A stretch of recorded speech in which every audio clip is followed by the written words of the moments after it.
They always looked down on us. Not openly, of course. The Galactic Council had their polished diplomatic etiquette, their smug little smiles, and their slick speeches about interspecies harmony. But behind closed doors, behind their holoscreens and thick-layered translations, we knew how they really saw Earth. A backwater. A barely civilized anomaly. Useful maybe for culture, music, and cheap labor, but certainly not a threat. Not in the grand scheme of things. They monitored us for 2 centuries, first with probes, then with hidden satellites, then finally with diplomatic envoys. They studied our wars, our politics, our religion, our history of self-destruction. They watched us tear ourselves apart and laughed. And when they finally stepped in to welcome us into the galactic community, we bowed our heads like grateful mutts. That was our first move. I sat in the back of the council chamber that day, wearing a plain black uniform. No medals, no stripes, no insignia. Just a dark patch on my shoulder that none of them recognized. That was intentional. My name doesn't matter. Not now. All that matters is what Earth did next. The chamber was an over-designed mess of arrogance, a dome of polished obsidian, starlight pouring in through energy-filtered glass, with alien species seated in massive arcs by importance. The Tisha with their scaled armor and triple spines sat high above, like self-appointed gods. The Malkuan with their psychic latticework hummed silently in judgment. And dozens of lesser species watched as Earth, or what they thought represented Earth, took the central podium.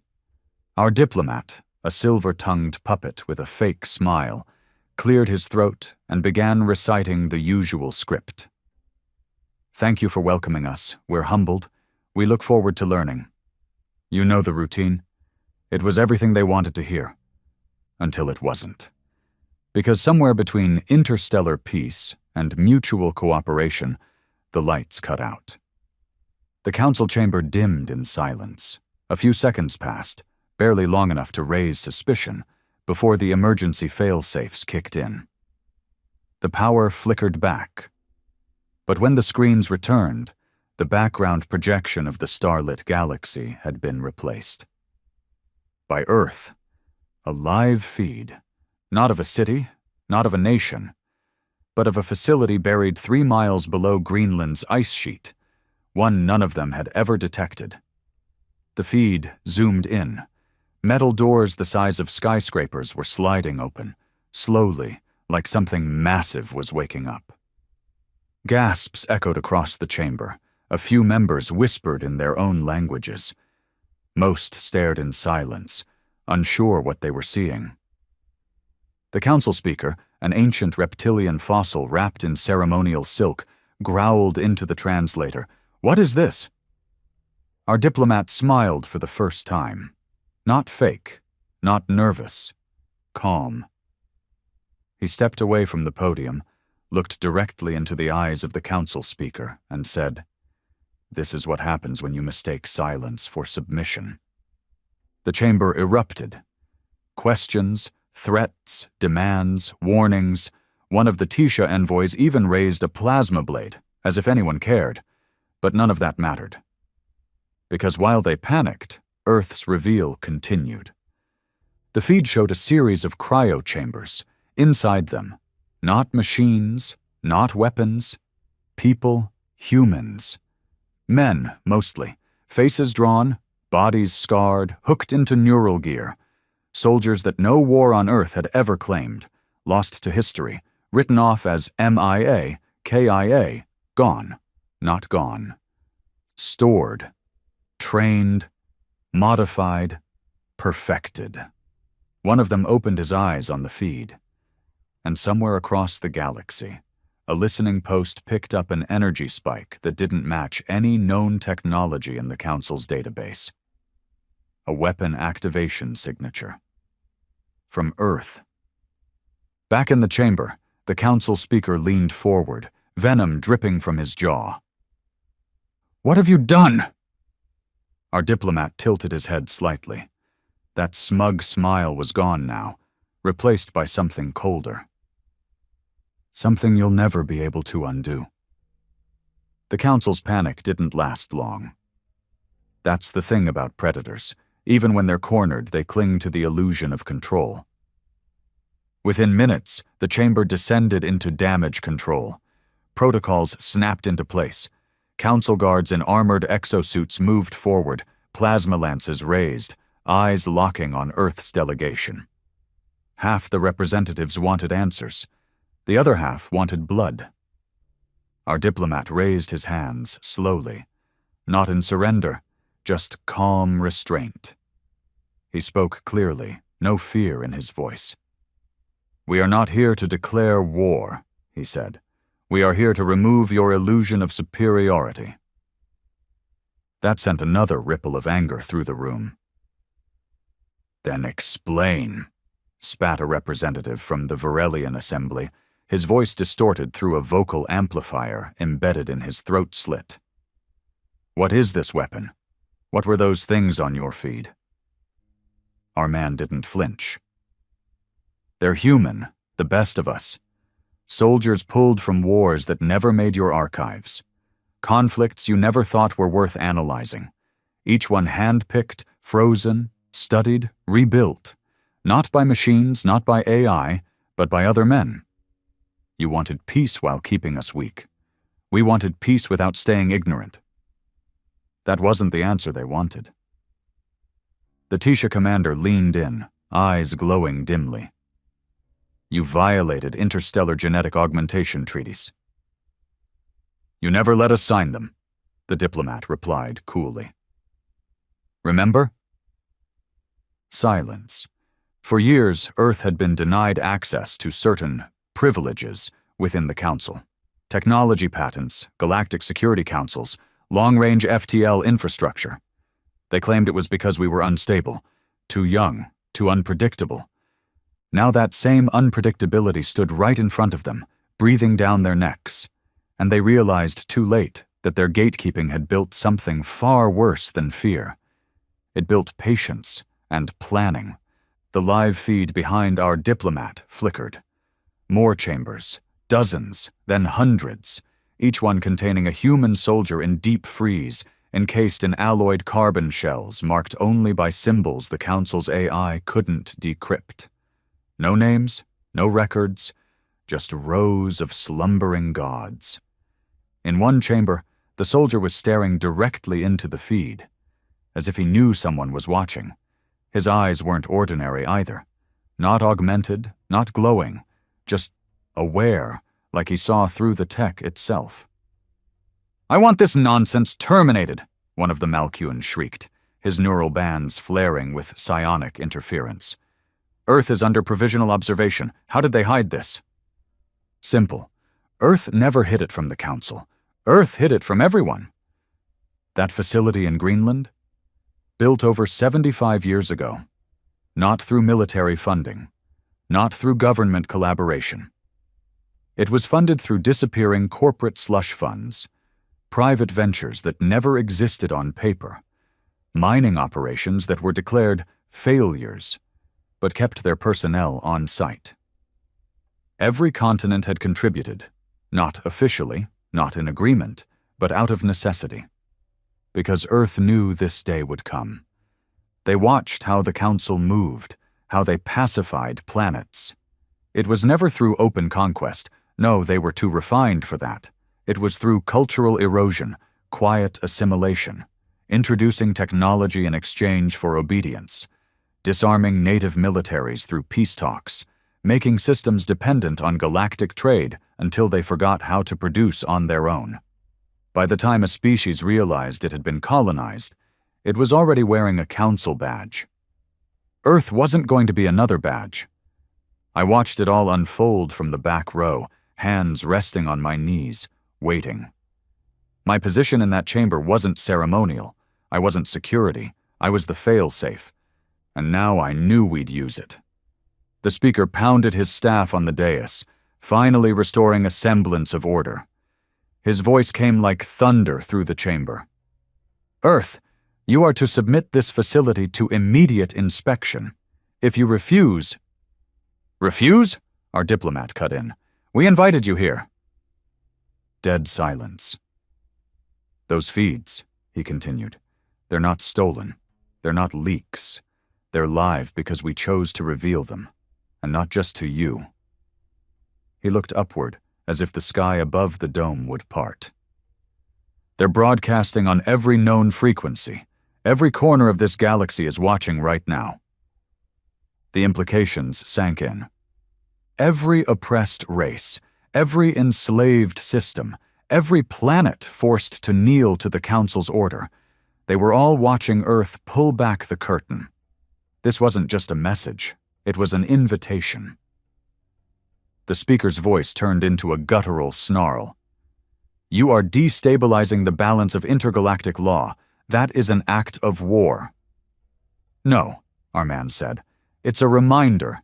That balance was always an illusion. You kept order through fear. Now fear belongs to us." I felt the shift then.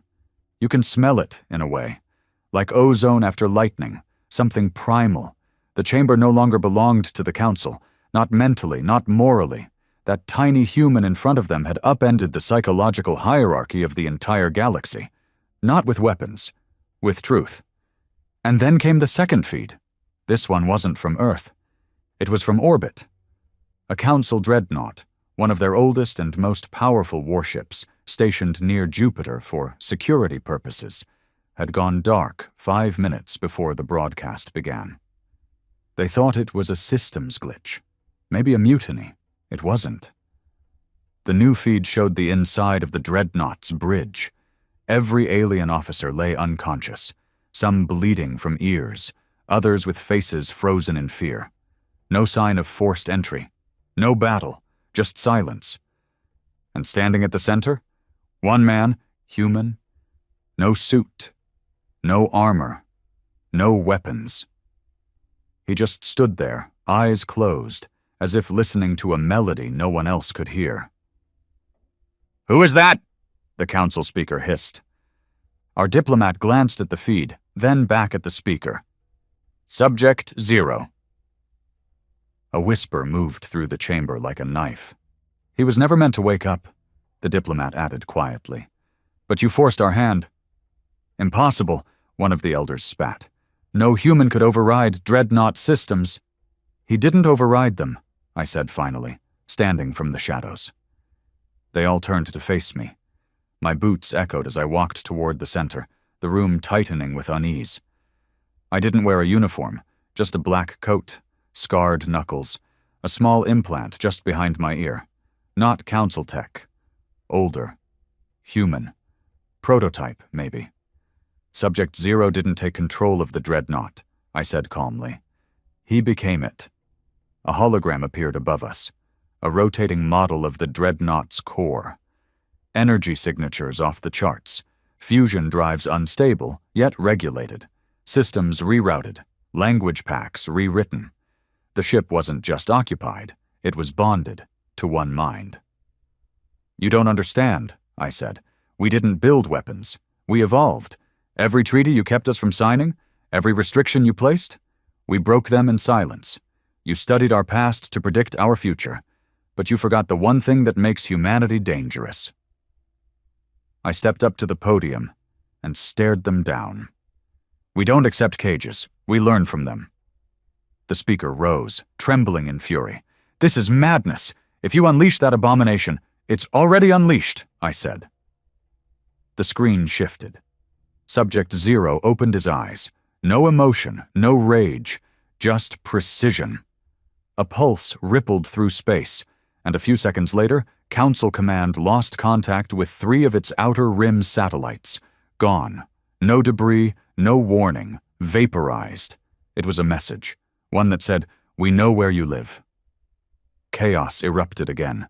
Evacuation orders, emergency summons. The chamber collapsed into fear and shouting, and through it all, we stood still. They didn't understand. Not really. Not yet. Earth had waited 100 years in silence. Let them mock us. Let them study us. Let them think we were weak. We watched, we documented, we copied everything they had. Then we made it better. And now we had sent our first emissary. Not a diplomat, not a warrior, but a ghost built in the dark corners of Earth's forgotten wars. A man forged not by peace treaties or alien tech, but by rage, by loyalty, by the unshakable human instinct to win when everything else fails. As the Council's guards began surrounding us, the diplomat simply nodded to me. It was time. A soft vibration hummed under my skin. The implant activated, and every screen in the chamber went black, except one. The last feed. It showed Earth from orbit. Not the cities, not the oceans, but the launch sites, 13 of them, one on each continent, each one older than the other, ancient, built before the Council even knew Earth had left its atmosphere, and now they were lighting up, not missiles, not warships, people, men, soldiers like Subject Zero, waking up, climbing into pods, and leaving Earth. They weren't going to war, they were going home, to the planets the Council had stolen, to the colonies Earth was banned from, to the systems that begged for help and got ignored. This wasn't a conquest, it was a reckoning. And Earth had finally decided to stop asking for permission. They thought we were bluffing. That's the beauty of fear. It clouds judgment. Even now, with their precious Council in chaos and Subject Zero standing silent at the helm of one of their own dreadnoughts, they still believed they could contain it. They thought Earth didn't have the numbers, didn't have the reach, didn't have the teeth. They were about to learn how wrong they were. The pods launched in silence. No big speeches, no declaration of war, just quiet departure. 13 launch platforms, each sending out 5 specialized strike teams, 65 soldiers, frozen in time, trained in secrecy, upgraded in ways the Council would never understand. We didn't send armies. We sent wolves into a sheepfold, and I was one of them. The pod ride was silent. That was by design. No communications, no distractions, just you, your breath, and the voice in your head telling you what needed to be done. My target was Norelius 3, a Council-run industrial world, supposedly liberated a century ago from its native species, the Vailari, peacefully integrated into the Trade Federation. That was the story, anyway. The truth? Forced labor, resource strip mining, native population relocated to underground preservation zones, slavery hidden behind bureaucracy and interstellar law. I had studied the archives. I'd seen what they did to the Vailari when they refused to convert to Council doctrine. Families erased, history burned, language forbidden. Norelius 3 was a shining example of what the Council called stability. I was going to turn it into a crater of remembrance. As my pod pierced the upper atmosphere, the ship's outer shell peeled off like a second skin, scattering in every direction. I free-dropped the last 2 kilometers, aiming for a ridge outside Sector 9, a supply station, heavily guarded but far from the capital. The first guard didn't hear me land. He heard the crunch of his neck when I grabbed him from behind. The second tried to raise his rifle. I broke his arm, then used the jagged bone to slice his throat open. Fast. Clean. Efficient. I didn't feel anything. That was the upgrade. Emotion dampeners activated on approach. I didn't want to feel mercy. I didn't want second thoughts. I wanted results. By the time the third guard stumbled on the bodies, I was already behind him.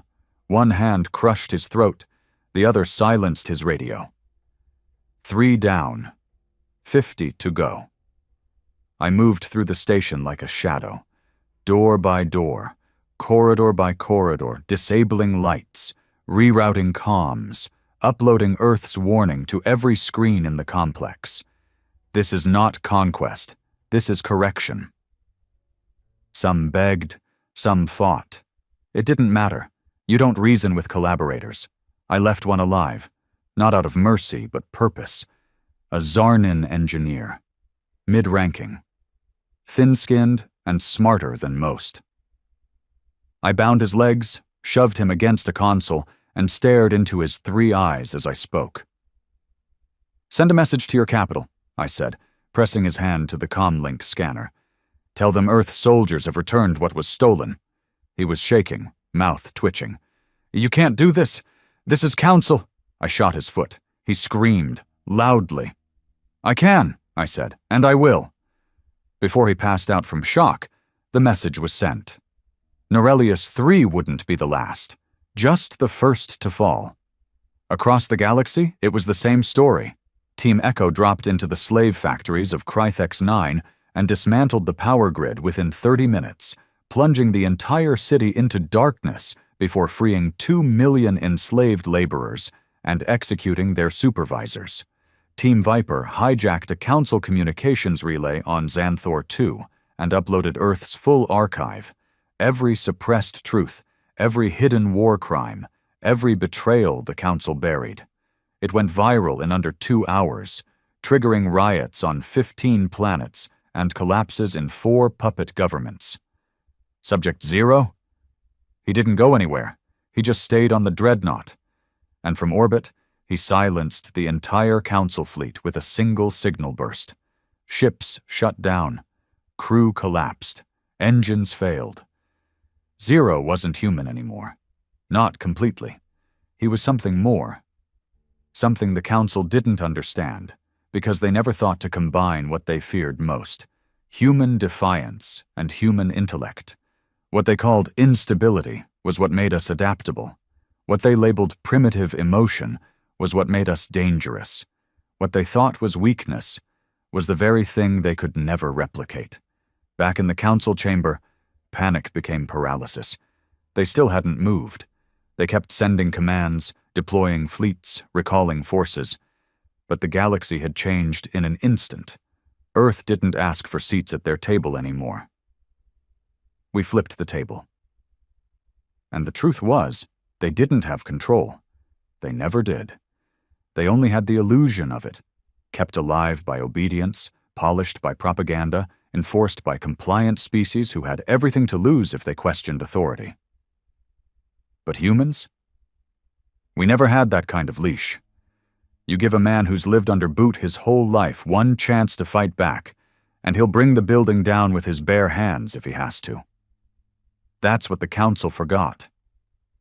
They thought humanity was a project. They forgot we were survivors. We were revenants. After securing Sector 9, I linked up with the others. 2 more pods had landed, one at the orbital elevator, the other near the Vylari ruins. The ruins were sacred, off-limits, guarded heavily. That's why we hit them next. I arrived to find Commander Hale standing in front of a smoking crater. 5 guards lay twitching in pools of plasma. His rifle still glowed from the last burst. "Doors open," he said. I stepped inside. The temple was half destroyed, some kind of marble mixed with synthetic reinforcement, ancient carvings covered in industrial panels, like they'd tried to erase the past with welders and metal sheets. We tore the panels off, revealed the truth. The murals showed the Vylari being slaughtered, not uplifted, not guided, erased. The Council hadn't preserved this place, they buried it.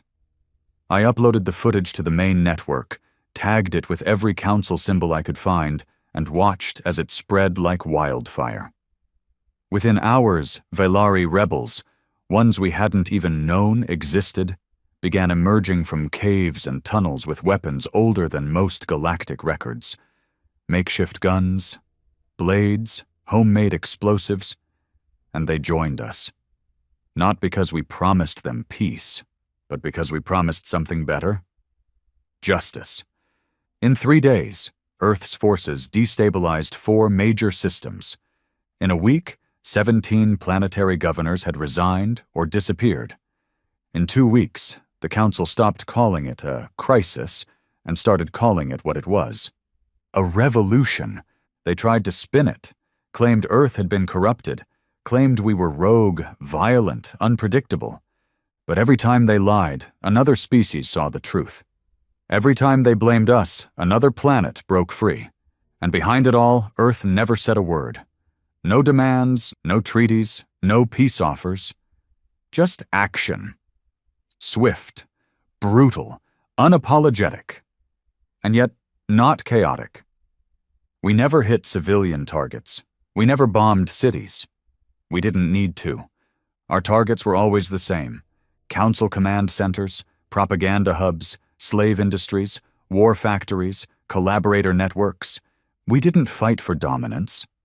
We fought for balance. Because somewhere along the way, the Council forgot the most dangerous thing in the universe wasn't a black hole or an AI gone rogue. It was a man with a cause, and Earth had millions of them.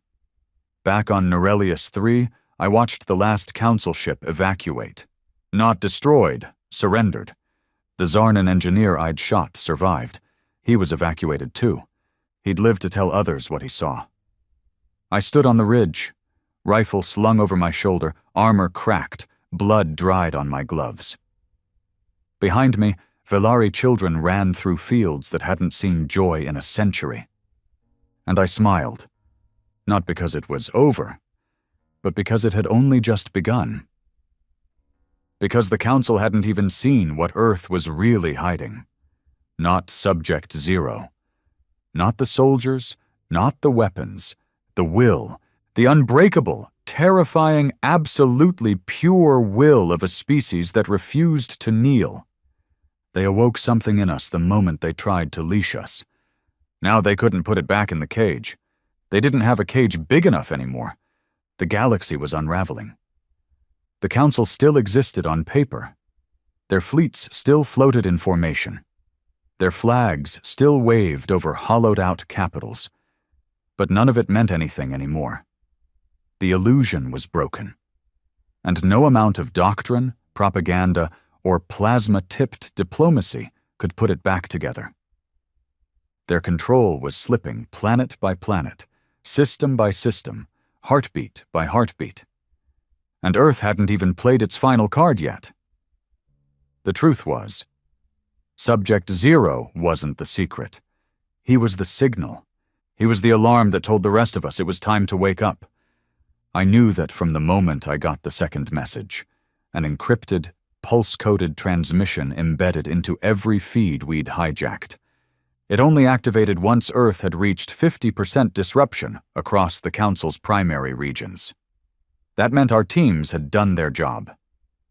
We'd shattered the balance. And now? Now came the reckoning. The message was a single sentence.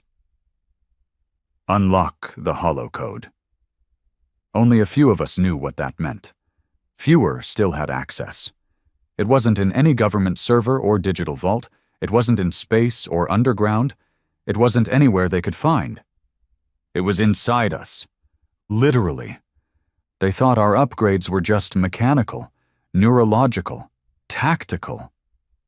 They never imagined Earth had embedded dormant AI protocols inside the soldiers themselves. Black-coded, self-contained systems cut off from the global net, waiting for one specific signal. When I activated mine, the pain almost knocked me unconscious. It started as a burn behind the eyes. Then the tremors came. My vision blurred.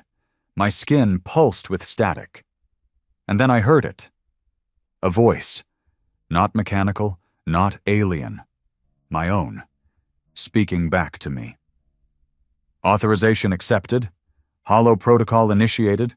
Memories unlocked. It wasn't metaphorical. They had locked memories inside us. Entire lives. Entire histories. Simulations. Virtual time loops where we were trained in the art of total war. I remembered things that never happened in my timeline. Commanding resistance cells in dead cities. Surviving orbital bombardments. Assassinating warlords that were never born. Thousands of lives lived in minutes. Earth hadn't just trained us to fight. It taught us to lead, and it buried that knowledge until the moment it was needed. I dropped to my knees in the dust, heart racing, lungs screaming for air, brain buzzing with 1,000 strategies. And when it was over, I stood up, a different man. I remembered everything. The holocode didn't just activate in me. It activated in every one of us, every soldier Earth sent into the stars, from Subject Zero to the lowliest rifleman, now remembered entire wars that never happened, entire rebellions that never formed. But now they would. We knew how. We knew exactly how. That was the part the Council never planned for. They thought humanity's strength was in its rage, its unpredictability, its chaos. They were wrong. Our greatest weapon was pattern recognition, the ability to adapt, evolve, and repeat. We didn't just attack the Council. We began replacing it, planet by planet. We didn't tell liberated worlds to form governments. We showed them how. With blueprints already in our minds, with models we'd lived in simulations, we began organizing the galaxy from the ashes up, faster than the Council could react. One species at a time, one city at a time, we filled the power vacuum before it could collapse in on itself. Earth wasn't just destroying an empire. We were building something in its place. And we were doing it ruthlessly. The Council finally stopped pretending. On day 19, they declared Earth a hostile civilization under Extermination Protocol 9, a directive not used in 11,000 years. It bypassed diplomacy, skipped sanctions, ignored morality. Total annihilation. They sent the Apex fleet, 20 dreadnoughts, 80 cruisers, 500 auxiliary ships. Every vessel loaded with anti-planet munitions, fleet suppression AI, and killsat deployment units. They didn't come to negotiate. They came to burn Earth to ash. But they never reached us. They didn't even make it past Neptune. Because that's where the second secret was buried. Not beneath ice, not under rock, inside Neptune. They'd never noticed it, never cared to look. Neptune was considered useless, too far, too cold, too unstable. No strategic value. Perfect hiding place. The Apex fleet approached, and that's when Neptune blinked. Not the planet, the surface.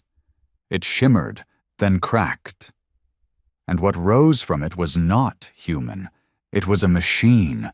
No, not even that. Something older, darker, beyond comprehension. They called it the Hollow Forge. A construct 1,000 kilometers wide, pulsing with blacklight energy, built from obsidian alloy and self-replicating carbon matter. Designed not for travel, but for absorption. The forge consumed the first 6 ships in seconds. Didn't fire, didn't launch interceptors, just pulled them in. Hulls twisted, power cores inverted. Everything was swallowed whole. Tech, personnel, AI, gone. The Apex fleet tried to scatter. Too late, the forge expanded. Like a virus, it didn't just defend. It rewrote. Every weapon they fired turned back on them. Torpedoes looped around. Lasers twisted in direction. The very laws of physics bent around the Hollow Forge's presence. Subject Zero spoke only once through the comm. You buried us under rules. We buried gods beneath your planets. The Forge was Earth's greatest secret, not a weapon. A harvest. A machine designed to consume alien tech and convert it into learning algorithms, absorbing, understanding, and then integrating it back into human advancement. For 80 years, it had slept beneath Neptune, feeding off Council probes, studying them, evolving. Now it was awake, and it was ours. I watched the footage on a stolen Council terminal inside Norelius III's central broadcast tower. The planet was ours now. Fully. No resistance, no fleet. Just the hollow banner waving over every tower. I stared at the screen and felt no joy, no pride. Just clarity. The Council had tried to wipe us out. And in doing so, they had handed us exactly what we needed. A reason to stop holding back. We never wanted war. We never asked for domination. But now that we had it in our hands, We weren't going to play fair. We were going to finish it. The Hollow Protocol had awakened not just soldiers, but a design. A long-buried human blueprint. Not of ships, not of weapons, but of dominion. An entire philosophy of galactic restructuring based on ancient Earth war theory, a blend of insurgency, shadow governance, psychological warfare, and infrastructure poisoning. We didn't just tear down their fleets. We made their people question everything. In a galaxy built on lies, Earth had become the truth no one wanted to face.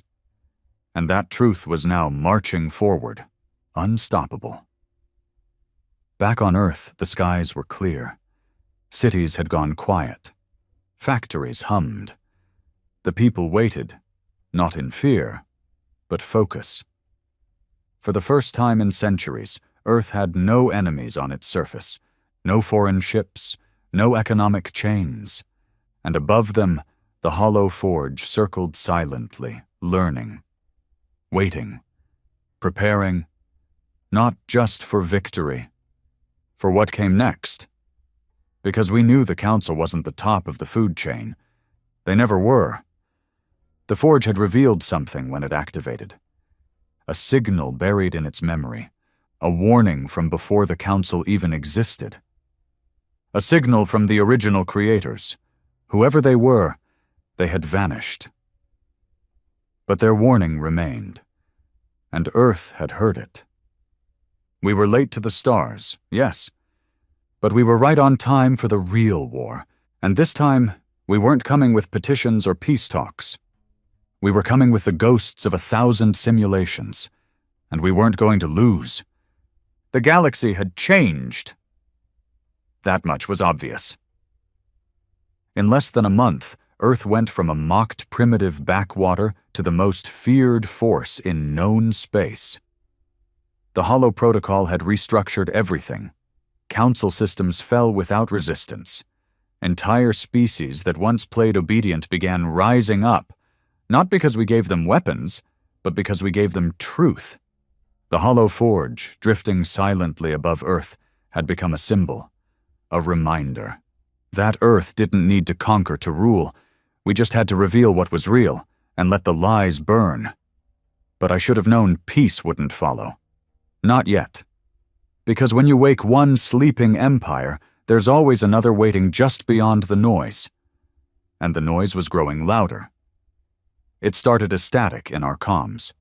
Random distortion. Frequencies corrupted. Ships reporting impossible sensor data. Stars appearing where they shouldn't be. Time behaving wrong. Small things. We thought it was Council sabotage. Maybe a virus, some last gasp of resistance. It wasn't. The Forge found it first. It had been absorbing Council tech for decades, feeding off ships, satellites, AI cores.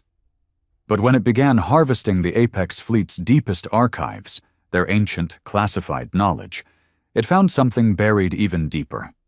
Not files, not coordinates, a signal.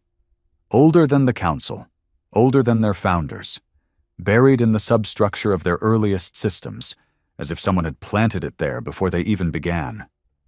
We decoded part of it. They are watching. When the cage breaks, they will return. That's when the Hollow Forge stopped moving. It went completely still. No hum, no scans, no learning. Dormant, silent, like it was listening to something we couldn't hear. Subject 0 vanished that same hour. No trace, no signal, no logs. 1 minute he was commanding orbital fleets. The next, gone. Not captured, erased. I was summoned back to Earth. No debrief, no protocol, just a voice in my comm. Return. It's here. Earth had changed too. Since the Council fled, it felt colder. Not physically, but spiritually. Like the air had shifted. The sky looked too clear, too perfect. The clouds didn't move right. Everyone noticed it. No one said it. The hollow banner still flew, and from orbit the Forge still loomed, now quiet, now inert. But something deeper was wrong. And then the storms came, not lightning, not wind, something else, a black shimmer in the sky, visible only on infrared. It wasn't natural, it wasn't weather, it was pressure. Something pressing on the atmosphere from above, but from nowhere at all. It didn't show on sensors, but you could feel it. Our tech began to fail. Neural links glitched. Our eye went silent. Communications dropped across long-range bands. Soldiers began reporting hallucinations. Not just visions, memories they didn't live. I started remembering lives I hadn't simulated. Names I'd never known. Places that didn't exist. Battles in burning cities on worlds that weren't charted. We thought it was a malfunction in the holo code. We were wrong. They were messages from whatever had been watching the whole time. I was escorted to Black Vault 7, a facility buried in the Andes, so deep it needed gravity stabilizers to keep the tunnels intact. Only holo veterans were permitted access. It wasn't just a military base. It was where the holo protocol had been written. The walls were lined with neuroreactive alloy. Security drones tracked every movement. The lights flickered when I passed. And waiting inside was someone I hadn't seen since the beginning. Director Rylan. His face was older. Pale. Scarred around one eye. He had been the original overseer of the Holo Project, back before Earth even had a seat at the Council's guest table. "You know what this is, don't you?" I asked him. He nodded once, slowly. "We thought the Council was the Empire. The Beast," he said. "But they were just tenants. Someone else built the galaxy, and now they've noticed us." He turned the screen toward me. It wasn't a live feed. It was a scan, from deep space, a system far beyond Council reach. Not mapped, not colonized. A dark sector wrapped in pulsar storms and gravity wells. Impossible to navigate, and yet something was moving through it. Something huge, bigger than anything we'd seen, thousands of kilometers wide, no propulsion, no energy signature, just mass, raw, endless, ancient. It wasn't a ship. It was a structure built into an asteroid field, with spires like bones, lights like eyes, and geometry that looked wrong. Like it had been grown, not built. And worse, it was moving. Slowly, deliberately, toward the Holo Forge. "This is where the Council came from," Rylan said. "Not their homeworld, their origin. They don't remember it. They were made, just like us. Only difference is, they forgot their creators." "And we just woke them up," I whispered. Rylan looked me dead in the eye. "They've been watching Earth since before we knew what stars were." That was when the Holo Forge lit up again. A black pulse. No warning, no command. And then it spoke, not through speakers, but into our minds. All of us. "They are inbound. I will hold. You must run." The Holo Forge wasn't a weapon. It was a lock, a fail-safe, built not by Earth, but for Earth. The signal we found inside Council tech? That wasn't a trap. It was a breadcrumb trail leading back to the real creators, the ones who'd shaped the galaxy, seated its rulers, and then disappeared. Not gods, just architects, and the Forge had been keeping them out. Until we woke it up. Until we broadcasted its existence across the stars. And now, they were coming to reclaim what was theirs. Only we weren't going to let them. The Holo soldiers, the first wave, began to regroup. Subject 0 hadn't vanished. He'd been taken, or worse, called back. He was the key, and now they wanted him, or us. Maybe both. It didn't matter, because Earth had already decided. We weren't running. We were going to answer. Rylan looked at me one last time before the launch. "This is what the Holo Protocol was really for," he said. "Not the Council, not the rebellion. This, the war after the war." "How long do we have?" I asked. He didn't answer. That told me everything, so I suited up. Hollow armor fully synced, neural net fully restored, no emotion dampeners, no limiters.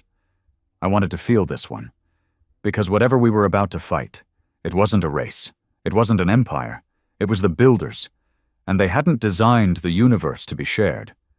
But Earth? We never asked for permission. We survived plague, war, genocide, collapse. We rebuilt from ashes every time.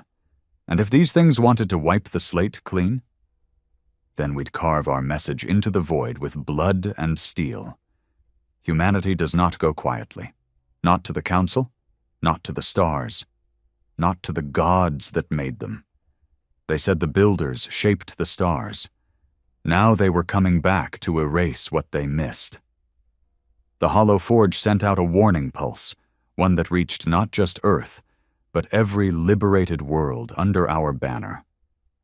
The message was clear, broadcast in every known language. What comes is not conquerable. Only defiance delays the end. We didn't panic. We mobilized. It wasn't bravery, not some dramatic last stand moment. It was instinct. Earth never bowed. Not when the council stripped our rights. Not when we were mocked, ignored, watched like rats behind glass. And we weren't going to start now, not even in the face of galactic extermination. I stood on the orbital platform above Earth, staring at the Hollow Forge as it pulsed like a heartbeat. Black and silver, silent, but alive. It was preparing for something, charging. Its surface was shifting, reorganizing, new panels sliding into place, old ones shedding like skin. It looked like a machine becoming something else, something not made for this universe, and we had no idea what it would become once it finished. Behind me, the platform crew was scrambling, coordinating fleets, uploading command trees, preparing Earth's last wave, not a fleet, not a military formation, a migration. The Earth exodus wasn't evacuation. It wasn't surrender. It was spread. If Earth fell, humanity wouldn't. That was the plan. 10,000 cryo-ships, modified FTL, protected by hollow veterans, piloted by neural-linked soldiers. Each ship carried colonists, technicians, builders, children, DNA banks, libraries, a backup of humanity. The Forge would buy us time. The veterans would hold the front. And I had a different job. My name was now on the directive. First contact, builder incursion. I was to lead a vanguard into the dark sector, the uncharted space where the anomaly was coming from. Not to attack, not even to engage, just to look and return with the truth. We launched in silence. The dark sector didn't exist on any galactic map. That wasn't an oversight. It was erased. Every probe that entered never returned. Every ship that drifted too close lost navigation. Council archives labeled it the Void Wound. No stars, no planets, just swirling clouds of anti-light and broken gravitational laws. We went anyway. There were 5 of us. All Hollow veterans, each one handpicked for one reason. We'd survived the Hollow Code activation. We remembered more lives than our bodies had lived. We carried lessons from timelines that never existed, wars that hadn't happened yet. In the simulations, we died facing things we couldn't explain. We learned, adapted. Now those dreams were walking toward us in real space. My ship, the Red Bastion, cracked FTL near the edge of the sector. It held position in the event horizon of a failed star, a place where light bent into spirals and space distorted around itself. That's when the sensors began to scream. There was no life, no heat, no mass, just presence, a thrum in the hull, like the ship knew it was being watched. The others drifted into formation. Each ship linked into our neural net. We pushed in. The stars disappeared behind us. And then we saw it. No camera recorded it. No scanner processed it. We saw it in our minds. A shape so massive it didn't move. It simply was. Part architecture, part nightmare. like a cathedral built by minds that never feared death, never considered emotion, never drew a line between flesh and machine. It wasn't flying. It was growing. A city made of dark metal and void glass, with towers that pulsed like veins. And from its center, a face, not literal, not formed of flesh, but every one of us saw it the same, a shape in the black, watching, waiting, judging. And then it spoke. But not in words, in memories. It flooded us, images, feelings, timelines that unraveled and rewound. We saw Earth destroyed 100 different ways, council fleets reduced to ash, galaxies split like fruit. We saw the builders remaking reality from the ruins. And then we saw the truth. They were not gods, they were engineers. They had seeded the galaxy with genetic experiments, built species as tools, as toys, as simulations of their own past. The council were just a failed build, obedient, efficient, predictable. Humanity? We were a mutation, something they didn't program, something that evolved outside the simulation. We were the virus, and they were coming to delete us. The Forge wasn't our invention, it was their firewall, broken, outdated. And now that we'd activated it, we'd triggered the cleanup protocol. We pulled back, hard, FTL failed, power surged. One of our ships vanished in a blink, no explosion, just gone. I ordered the others to scatter. We couldn't fight. Not yet. We needed to return, to warn. We arrived back weeks later. Our clocks said hours. Earth was no longer the same. The hollow forge had changed shape.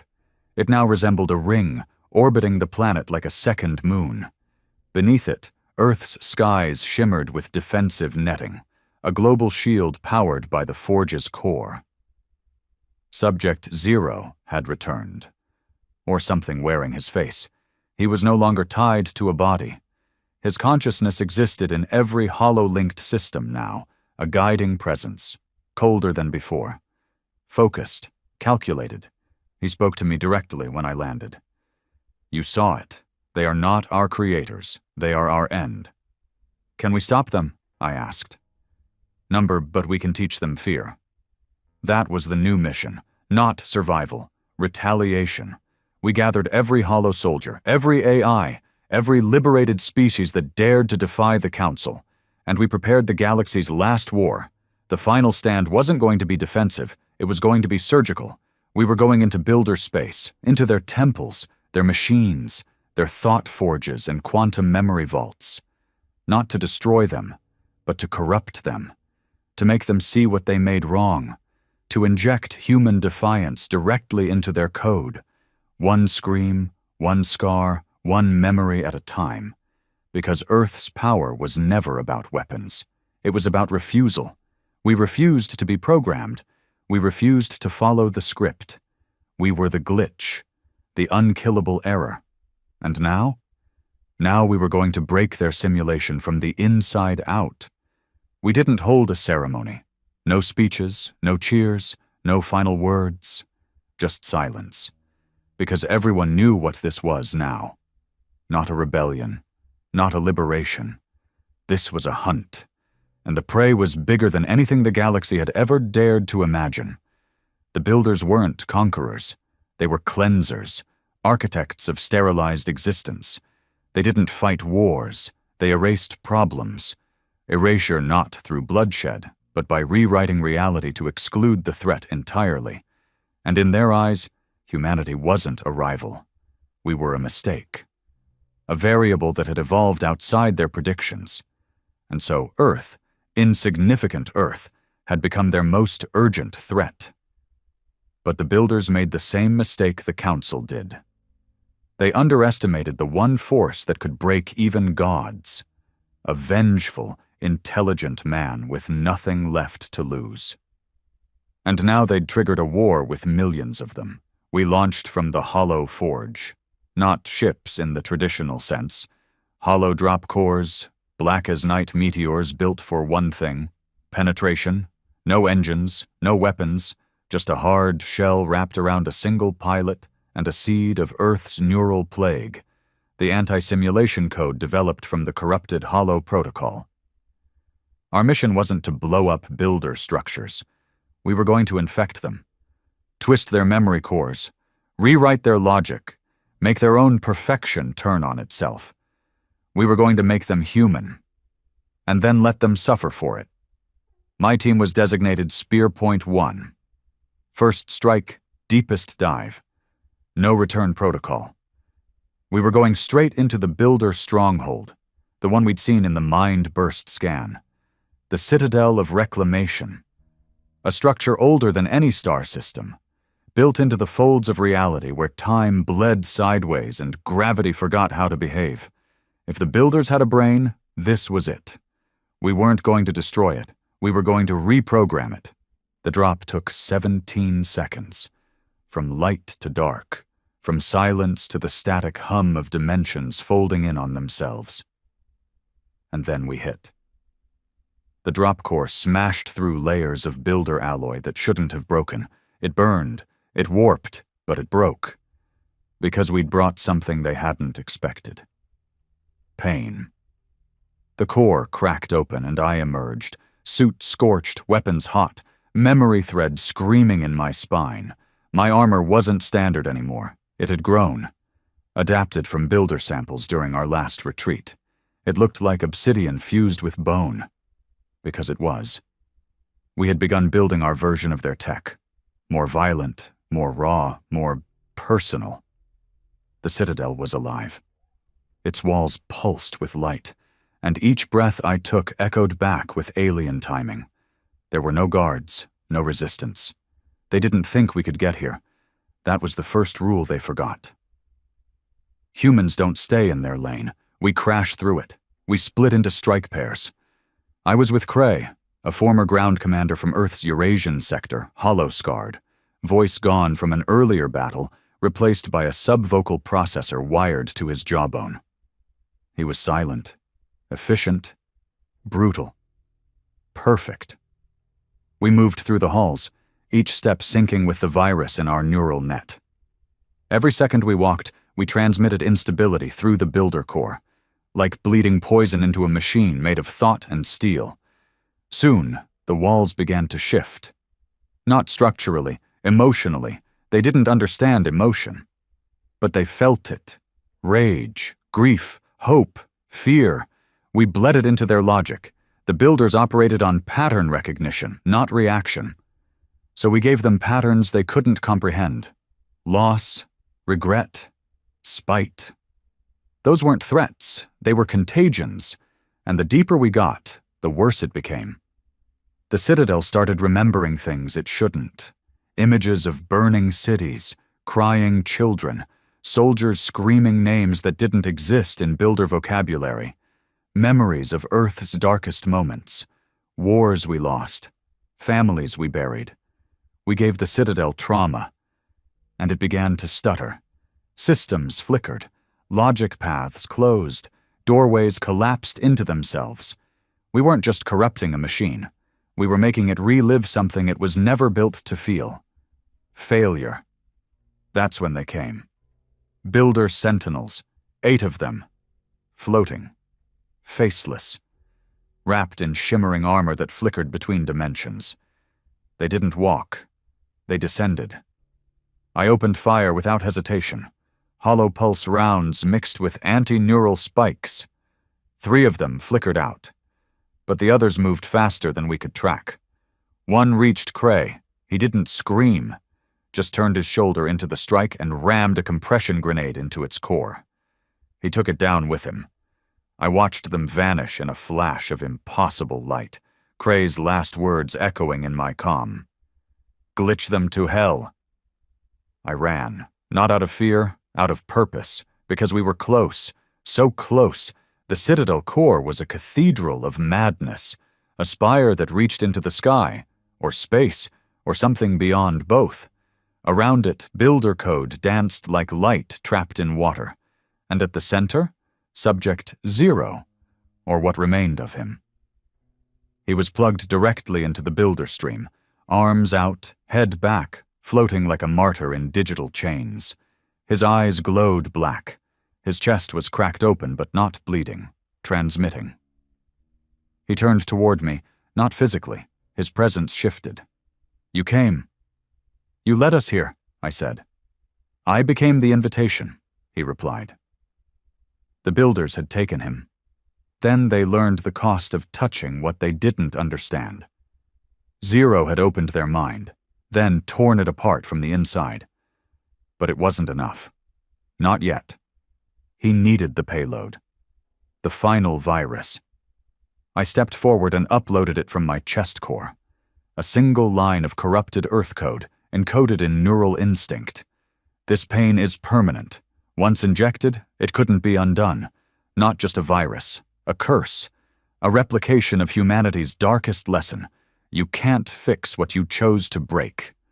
The Citadel began to scream. Walls cracked, light shattered. The Builder Sentinels vanished, as if erased from their own existence. The entire structure started to fold inward, not collapse, implode, into thought, into memory, into guilt. The last thing I saw was Zero smiling. Now they remember what they tried to forget. Then everything turned black. I woke up 3 days later on a hollow medical carrier. Earth had survived. The Forge was still in orbit. And the Citadel? Gone. Not destroyed. Deleted. The builders didn't retaliate. They didn't send reinforcements. They just went silent. Because we had done what no species ever had. We'd made them feel something they didn't have a word for. And we had survived. Earth's people would never know all of it. The real war. The thoughts we poisoned. The feelings we forced into creatures that lived beyond time. But they didn't need to. Because the builders weren't gods anymore. They were scared architects hiding behind old code. And Earth? Earth was now something else entirely. Not just a world. Not just a species. A corruption. A beautiful, violent, uncontrollable error in the grand design. And in a universe of perfection. We had just become its only flaw. The builders were gone. Not dead. Just silent. Like the last breath of a ghost, vanishing into the void it once called home. No more pulses from their citadels, no activity from their machines. The structure we corrupted had vanished from real space. Deleted, folded into a corner of the galaxy, where nothing else dared to exist. That silence didn't feel like victory. It felt like the kind of quiet that comes after a war that cost too much. The kind that presses down on your chest and makes you wonder if survival was the wrong ending. But we'd done it. We'd cracked their simulation, injected pain into perfection, and in doing so, made ourselves the most feared anomaly in the universe. We weren't just human anymore. We were the reminder. The last line in a forgotten algorithm that said, "Do not allow this to evolve again." The hollow forge began retracting its ring, folding its energy conduits inward like a sleeping beast. Its glow faded from obsidian white to a dull crimson heartbeat. Still alive. Still watching. But no longer needed. Subject Zero's last transmission came 2 hours after the final builder signal went dark. "The system is broken, and I am broken with it. I was made to protect what could not protect itself. Now I am what no one should ever become." He severed his last connection, burned himself out of the hollow net. We don't know if he survived. We don't even know if survival was possible for something like him. But part of me thinks he's still out there, somewhere in the folds between builder data streams and corrupted AI archives, not living, just listening, waiting to be needed again. Earth tried to breathe again. But what do you do after you kill your gods? What does a species become after it's seen the end of creation and didn't flinch? We didn't celebrate, not really. The hollow veterans returned in silence. Some were barely recognizable, physically altered by builder tech, mentally fractured by layers of simulation memories. A few refused to reintegrate, choosing to stay isolated in the outer colonies, far from the influence of neural command centers. And I couldn't blame them. We had carried something no human was meant to carry: the guilt of victory. The Council didn't come back. They didn't try. Their fleets scattered during the first phase of the Builder War and never regrouped. Some former Council worlds began forming coalitions, local governance structures. Some tried to contact Earth. We responded to none of them, not out of arrogance, but because we didn't know what to say. We weren't the same anymore. We weren't ready to lead the galaxy, and we weren't sure we deserved to. 2 months after the final strike, I was called to the Forge again. Not for a mission, for an answer.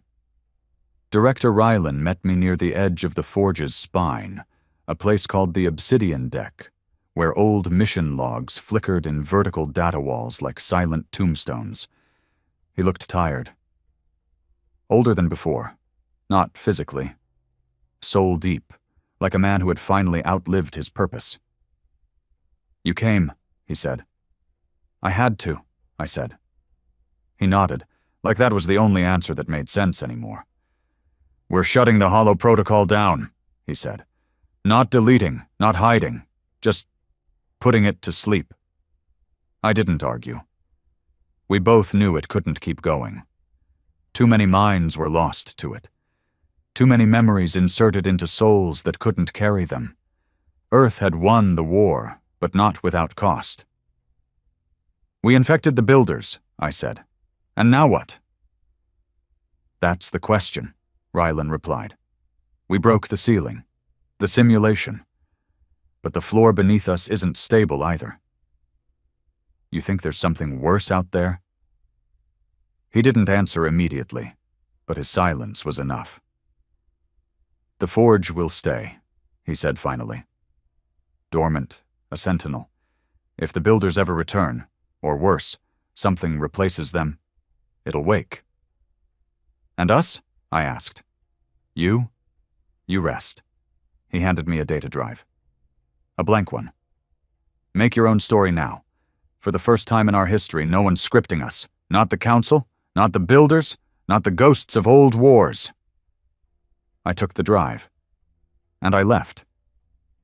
I spent the next year on Mars, not rebuilding, not training, just writing, trying to remember what it felt like to be human without war humming under every heartbeat. I watched the Holo soldiers fade back into the world. Some became teachers. Some returned to their families, though most of us didn't have any left. Some vanished. One, Ramos, took a cryo ship into deep space, left a message before departure. "If there's a second Earth out there, I want to see it before I die." I hope he found something. The galaxy didn't come begging, but it watched, and slowly, carefully, it began to mimic Earth's way. Not the weapons, not the Forge, the Defiance. Species that had been silent for centuries found their voice. Civilizations once ruled by doctrine began writing new codes. The galaxy stopped looking for gods and started listening to each other again. We hadn't taught them peace.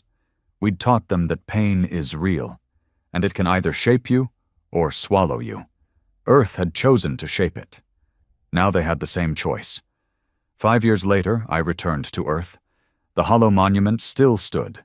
Not statues, not names, just black pylons with silent cores. If you touched one, it showed you one moment from the Holo War, but not glory. Sacrifice. That was the point. No parades, no medals, just memories, raw and honest. I stood in front of the one marked KRAY for a long time. He was the reason I survived the Citadel strike, the reason the final virus was uploaded. I touched the pylon and saw his face. No words, just that crooked, broken smile. Then darkness again. He was gone, but not forgotten. None of us were. I live near the Atlantic now. What's left of it? The coastlines changed during the Forge's orbital adjustments, and the water's a bit black around the edges. Still beautiful, in its own haunted way. I walk every morning. sometimes with others, sometimes alone. The war still echoes in my mind, sometimes at night, sometimes in the wind. But it doesn't control me anymore. We stared into the eye of the makers and didn't blink. We tore out the heart of a machine that wanted to cleanse the galaxy. And we didn't become them. We didn't let the power rot us. We broke the cycle. Maybe not forever, but long enough to matter. And when the stars flicker now, I don't wonder what's out there. I just whisper to the dark, if you come for Earth again, bring more than gods.